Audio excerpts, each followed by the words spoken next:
Thank you, everyone. So glad that you could make it. We're here to look at the speech and drama program that we offer. So I run a company called Thought Project that offers speech and drama programs to children between the age of 5 going up to 16. And today we're going to take you through some of the tools, our philosophy, and what kind of approach we have to our work at Thought Project. All right. So our chief philosophy in our speech and drama program is to enable children to creatively express themselves. Now, when I say creatively express, it looks at both verbal and non-verbal. Now, verbal expression looks at what you speak. So essentially entails how you organize your thoughts, what kind of vocabulary you use. So let's say students have been given a topic, something as basic as, let's say, a cow. All right, we have so many thoughts about a cow. We've seen cows, we've fed them grass, we've seen them outside temples, right? This bursting with thoughts. So now how do we organize these thoughts in a nice, systematic manner so that we're not repeating points, missing out on important points? And what would be the right vocabulary to go with these thoughts that we have? So that's one. But let's say it's an extremely difficult topic, let's say pollution or floods, right? Where we may not have a lot of thoughts. So then how do we start thinking creatively, start coming up with those points, and then find the right vocabulary to use to articulate and communicate what we're thinking? So that looks at verbal expressions. It is what you speak. But in addition to verbal expression, we also very actively need to focus on our non-verbal expression. Now, non-verbal expression looks at how you speak. So this entails your face, your voice, and your body. So facial expressions, voice modulation, how fast or slow I need to speak, how loud or soft my voice needs to be, which words should I emphasize on. When we come to body, how should I stand? How should I use my hands? Should I move while speaking? Should I put my hands behind my back, or do I use my hands to emphasize? All of that gets addressed in non-verbal expression, and it is your non-verbal expression that will actually help you create impact. Because trust me, we all have great ideas, we're bursting with thoughts and solutions for all the world problems, but it is only very few ideas that get heard. And the reason that is because those ideas have impact, their communication has impact, and the way we add impact is through our face, voice, and body. So even if you have like the best speech in the world, it will have no effect or no impact on your audience if we don't work with our face, voice, and body. So at Thought Project, we work on our verbal and non-verbal expression together. So it's not like first we learn what to say, then we learn how to say it, but we work on it together. Because anywhere you go, even in a school of say 50 students, right? Why is it that some students get picked to do school plays, whereas others may not get a chance for several years? It is because their non-verbal expression is really standing out. So we want our students to have those opportunities at school. So we'll be working at verbal and non-verbal expressions together.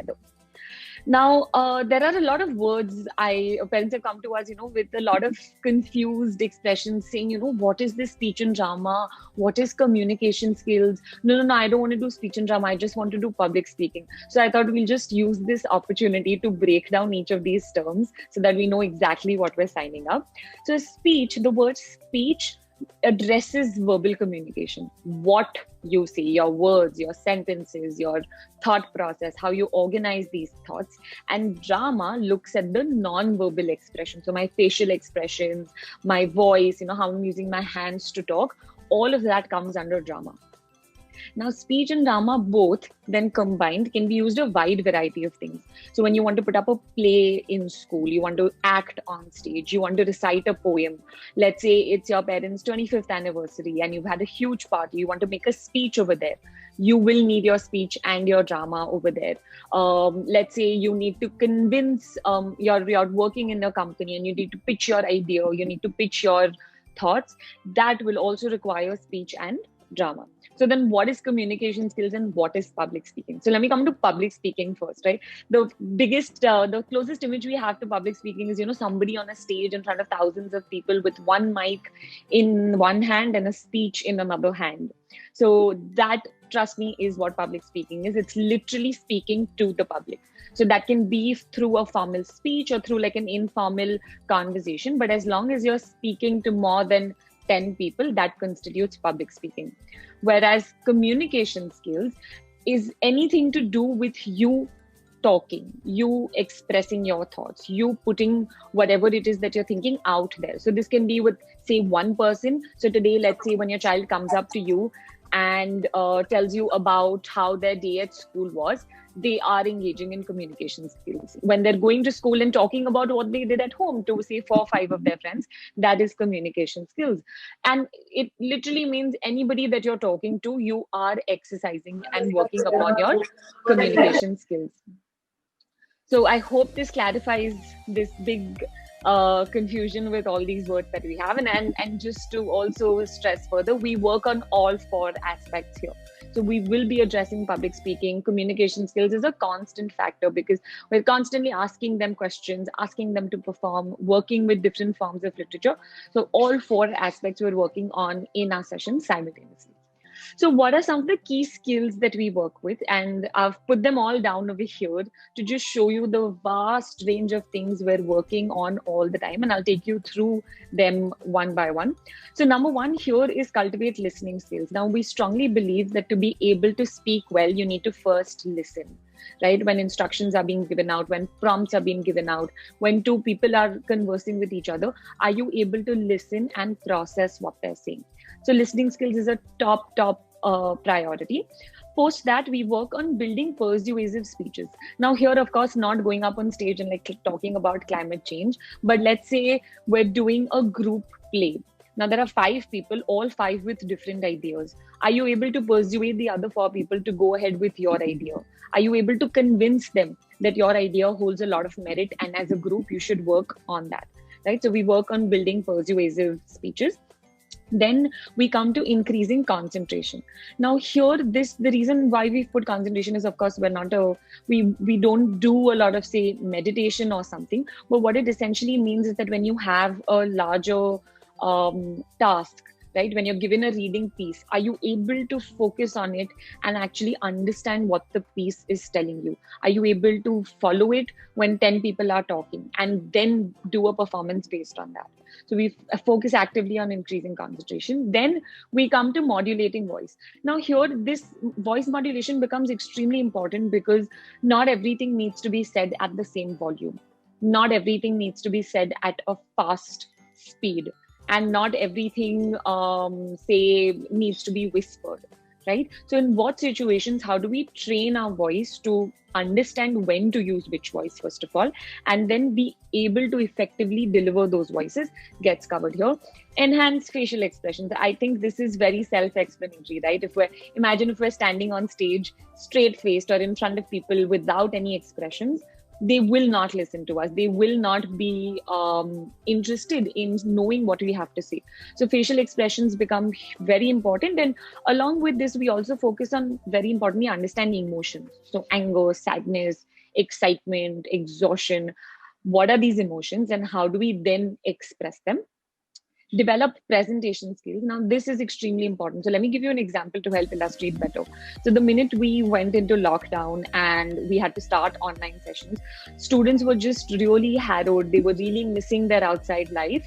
And what we ended up having them do was create a museum of their memories.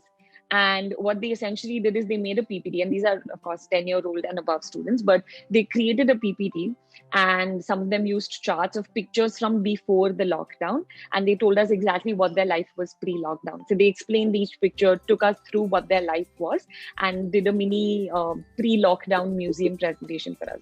So through these creative formal presentations, we're also looking at cultivating these formal presentation skills, because as they go forth, even in higher grades at school, they will be required to make these presentations. And if they don't know it by then, they'll struggle and their grades will suffer. So we want to ensure that they get equipped with it early on so that school's not a struggle for them. Continuing on the skills we work, body language is extremely important, I feel. And this is something a lot of parents have come to us with concerns as well, that, they won't stand steady. They're constantly running around. They slouch a lot.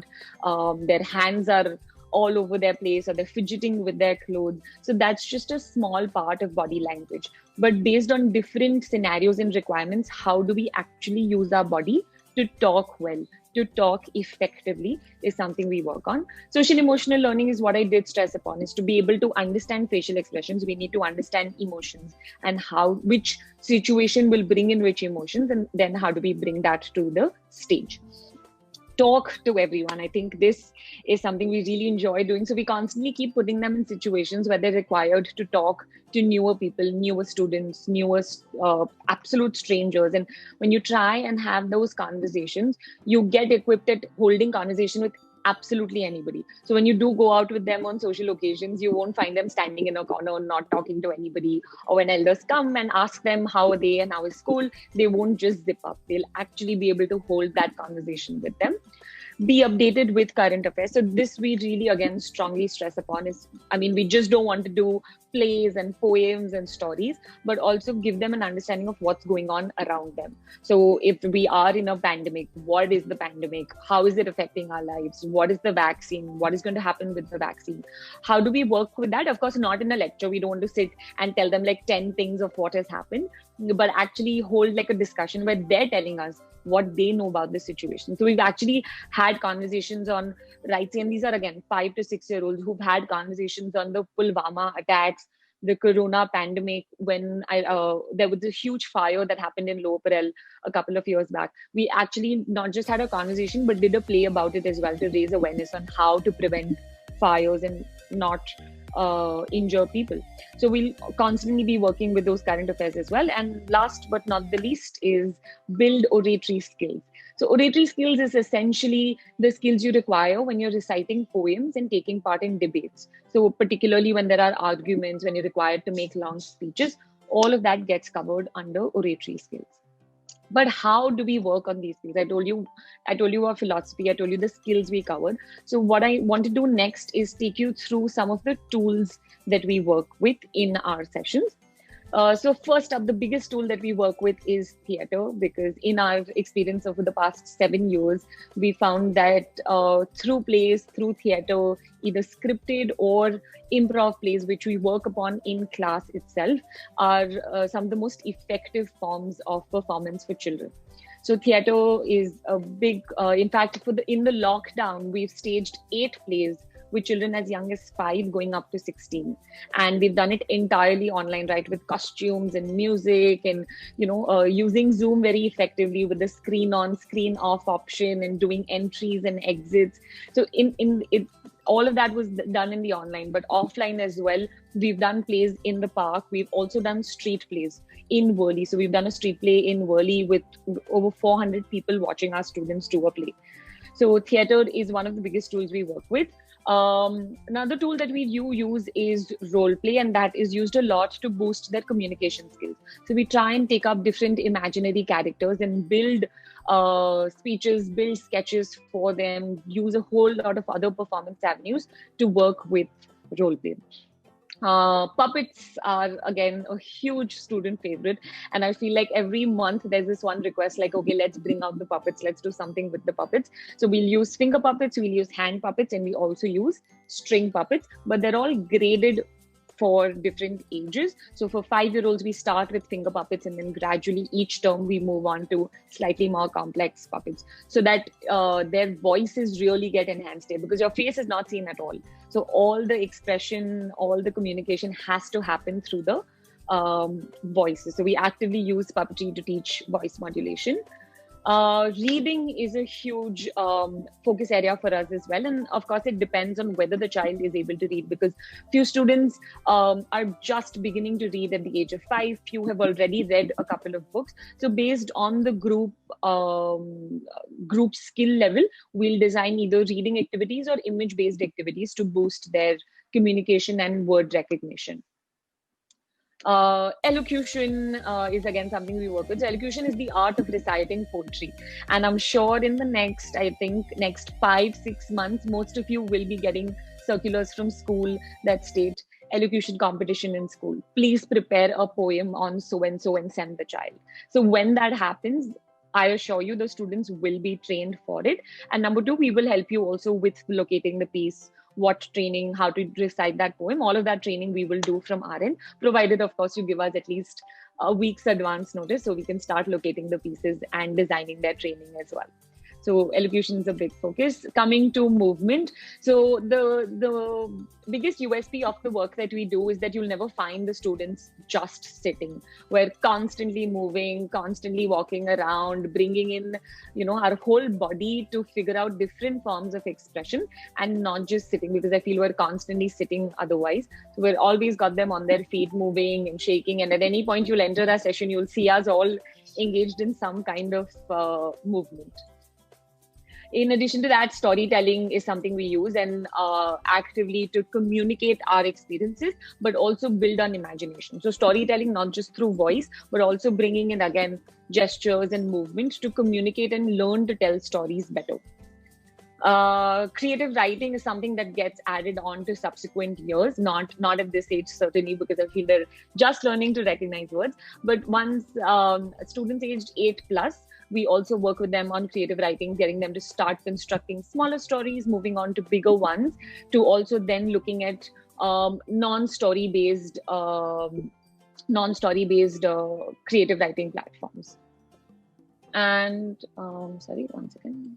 Yes, presentations, I did stress upon earlier how we work with formal presentations. So we'll get them to do everything right from creating charts to writing the scripts to how do you stand and use your body and voice to be able to communicate content through your presentation.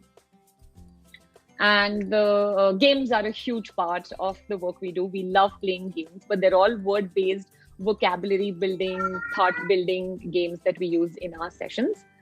And music, again, we love music. So we're constantly bringing that to our plays, to our role plays, to our movement exercises, and also just helping them build upon music that is not Hindi, right? Getting used to the vocabulary, the language, the diction in non-Hindi music, primarily English. And art is the last tool that I'd like to stress upon today. We love colors. We love using art to build communication skills. So what you see, this is actually a holiday recap that we had done, wherein we document our holidays. So we met right after the summer break. So we documented what our break looked like through art. And then we had our partners recounting what our holiday looked like based on that. So you're working on creativity, you're working on imagination, you're working on your vocabulary as well, all three together, but through fun, creative medium like art. And so just to take you through the structure, so what you will be signing up for right now is the foundation course, which runs for 16 hours. We meet once a week and each session is 1 hour long. The 16 hours end with a term performance that we will invite you to watch. And we will also be conducting the Trinity eligibility test at the end of the term. So what Trinity is, I think a lot of parents also do have that question. So Trinity College London is an examination board that's based in London, and they send their examiners down to assess students in speech and drama. Now, these exams happen twice a year. Right now, they're happening digitally because UK is in the lockdown. There are a total of 9 grades and 3 diploma levels. And only after you've completed the foundation course can children become eligible for the Trinity examination. So that is a conversation, like more detailed information about the examination can be given to you post the foundation course. There'll be another orientation program that we will be doing for that. And we have 3 centers. One is at Lal Bagh, Kala Chowki. So for everybody around Parel, Lal Bagh, Kala Chowki, we have a center at Morning Star Preschool, which is in Hakoba Lane. We have a center in Baikala as well, in Love Lane. And our 3rd center is in Bandra. So I believe we've got parents from Lal Bagh and Baikala joining us today. And just to give you a brief on the work we've done. So we've been training students in speech and drama, in acting, in stage plays, for movies, for TV shoots for the past 7 years. And our youngest participants are aged 5 and our oldest participant has been 25 for our acting training program. So we've got college students and corporate professionals and actors also come train with us, and we've got, of course, different set of programs designed for them.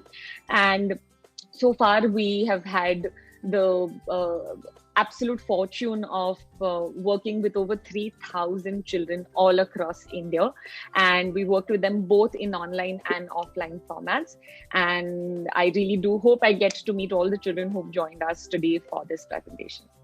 We're going to open for a question and answer round now. So you can either unmute yourself. I'll also stop sharing screen so maybe we can see each other much better. Yeah. So if you've got any questions that you'd like to ask, you can just unmute yourself. You can use the chat option as well. Just one point that I would like to stress is that our sessions, some of our sessions have started this week, but the batches that you will be signing up for will be starting next Monday onwards. So that is the 17th of January onwards. So this week we're taking to complete enrollment process, decide on batch timings, and begin 17th January onwards. Any questions? Anybody would like to say something, ask something? Yes. Hi, Achal. This is Achal's mom here. I want to ask you, so is it once a week enough for the child? Yeah, sure. Absolutely. I would totally recommend this frequency because number one, children are already saturated with 6 hours of school, so anywhere between like 5 to 6 hours. Plus, they are going through a lot of extracurricular activities. So our focus here is to create a space where they feel comfortable, but also enjoy and don't reach a saturation point. Because something like communication and creative expression will not shine if children experience any form of saturation. So what we do is, because of the foundation course, we stick to a once a week. And trust me, when even for the foundation course, when we'll do the term performance, the last 2 weeks will be 2-hour sessions that we'll be holding, right? Because there again, a lot more focus directing them towards performance. But for the foundation course, a once a week 1-hour program is sufficient.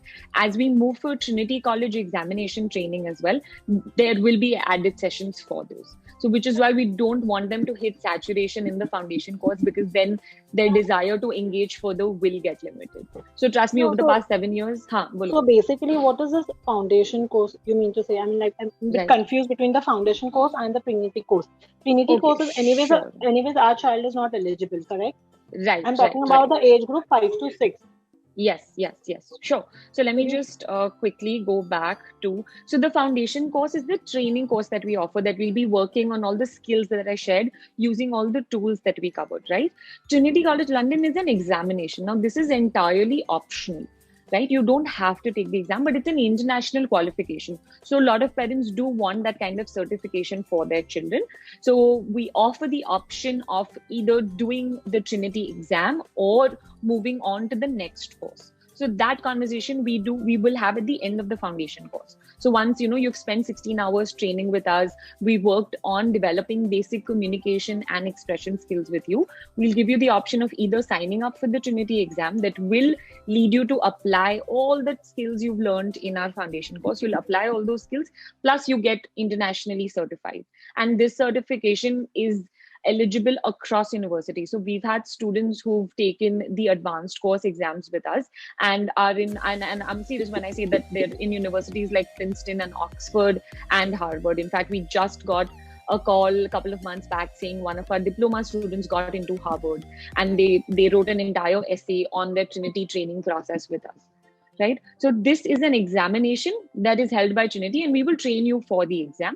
And the certification that you get will be eligible across universities. So especially for higher education, when you start making applications, this will be that one unique factor that will give you an edge over all other applications. Oh, one last question. No, please. When the child is coming to you, so it basically will be a paragraph which they have to learn and they have to enact. Or there will be some material, there will be some different thing. I mean, how it's going to work, how as a parents will come to know, because we will not be inside the class. So how as a parent will come to know that what the child has done inside the class today? Absolutely. So, of course, some sessions will be directed towards a specific resource material. So let's say a poem or a story or an image that we are working with. So all of that will be something that they'll be bringing back home for you to also see. That means they have to learn that thing. And the voice modulation, everything, that means you're going to work on it, correct? Absolutely, yeah. So when things will be required, we will require memory from them. So what we do is we're very active on WhatsApp. So whatever inputs we need from parents, we'll be communicating that with you, that, this poem is to be learned, or we need to bring certain physical stimuli or props from home. That we'll keep you posted upon, and we'll communicate that actively. But a lot of sessions will also focus on just working with in-class stimuli and the props that we do have. So in that case, they may not necessarily need to do any prep. So in that case, of course, we won't bother you with anything. But when we do require inputs from you, we'll communicate that. Plus, the term performance is something that I would suggest would be a good way for you to also observe their learnings and the processes, but because you'll be able to view them perform that play. Okay. Thank you so much for that. No problem. No problem. Any other questions? You can also just leave a question in the chat if you don't want to unmute yourself. And just to remind you again, it's so far so good, but Zoom can be very iffy. In case the session ends or you get locked out of session, please just use the same link to join back in. I'm sure if you don't have any questions, some of the other parents and their questions can help you gain a lot of clarity. So do join back in as well. Yeah. Any other questions? Any clarity? Any doubts also? Happy to address them here. Hi, Aanchal. This is Kavita. Hi, Kavita. I would like to ask you that when are they eligible for this Trinity Light? So the session will be 1 hour, like once a week. Yes, once a week, an hour long. Yes. For Lal Bagh session, for 5 to 6 years old kids, which day have you selected, and what would be the timing? Right. So we have sessions at the Lal Bagh Center. We have sessions on Wednesdays and Saturdays, and the timings we have the slots from 4 to 8, so post school hours. So we decide on timings based on how the group is placed and how you placed, and then we match you with that group. So we've got some Saturdays such as evening. Saturdays evenings, yes, we do have sessions on Saturday evenings. So we've got a morning slot that runs from 11 to 1, and then we've got a slot starting in the afternoon, 2:30 to 8 onwards. One more thing, like if we miss out on a session, like suppose if we are selecting a Saturday and if you miss out on a session, so you'll be covering it up on Wednesday or something like that? Yes, absolutely. So we do have a bunch of guidelines for that regarding especially missing out on turns. So we understand, again, we're in really unusual times right now. So what we would request is, in case you cannot make it for a session, to let us know, because each session is planned keeping in mind the number of children present. So like I said, from the pictures you may have gathered that there's a lot of group work involved. So when we're designing sessions and we imagine groups of say 3 and 3, and if a child is absent without letting us know, now there's one group with just 2 people. So it's extremely unfair and it really disturbs our session plans. So in order to be able to arrange a cover up so that the other batch is also not inconvenienced by the presence of an extra student, let us know a day in advance so we can revise the plans accordingly. And what I would suggest is to minimize the missing out as much as possible, because we do build a lot of group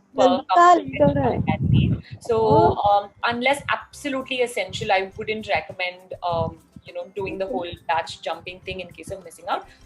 But I do get emergencies, and in that case we will definitely cover up, provided you let us know in advance.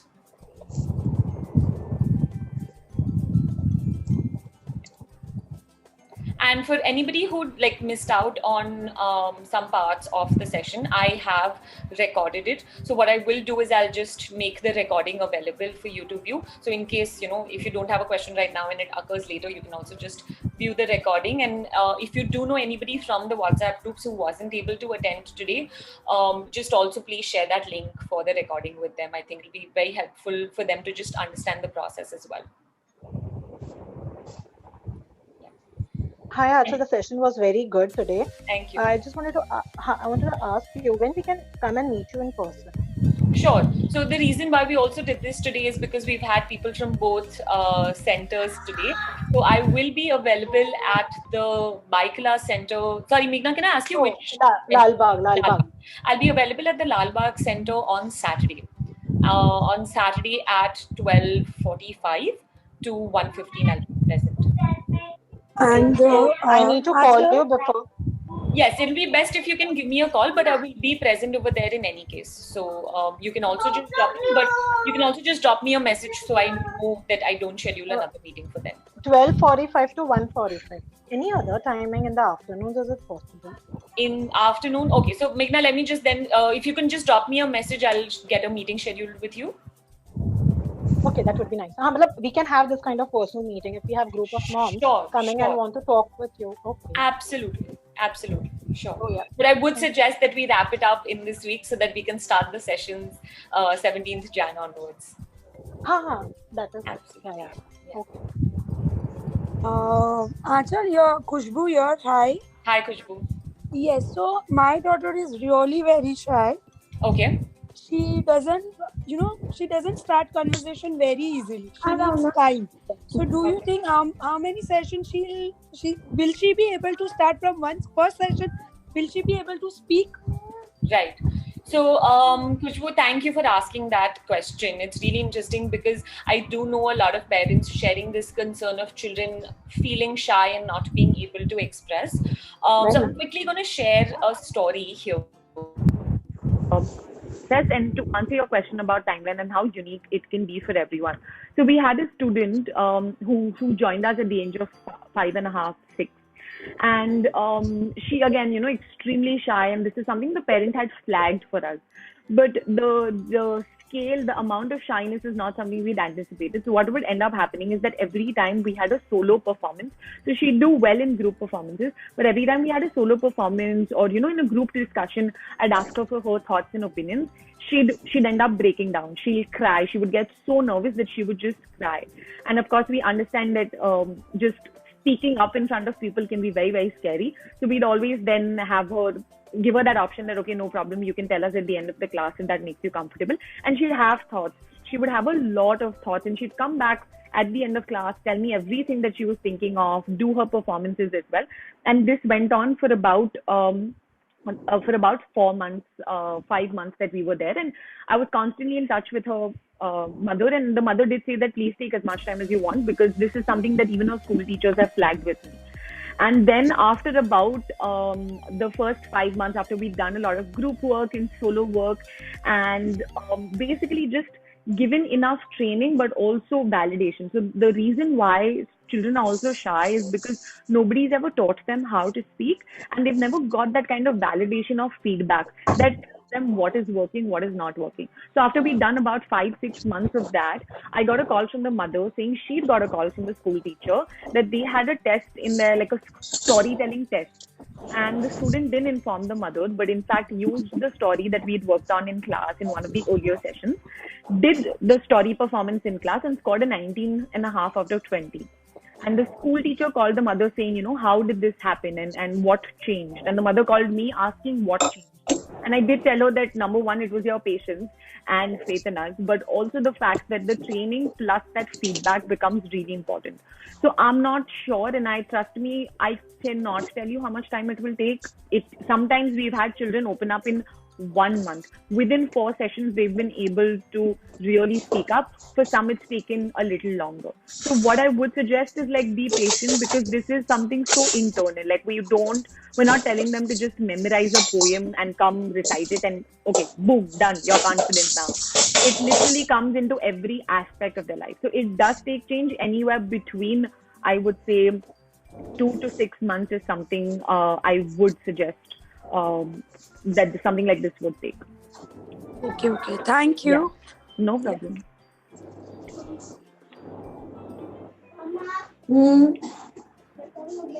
Any other questions, doubts? You can also, if it doesn't strike now, you can always just drop a text or get on a call with me. You can also leave it in chat.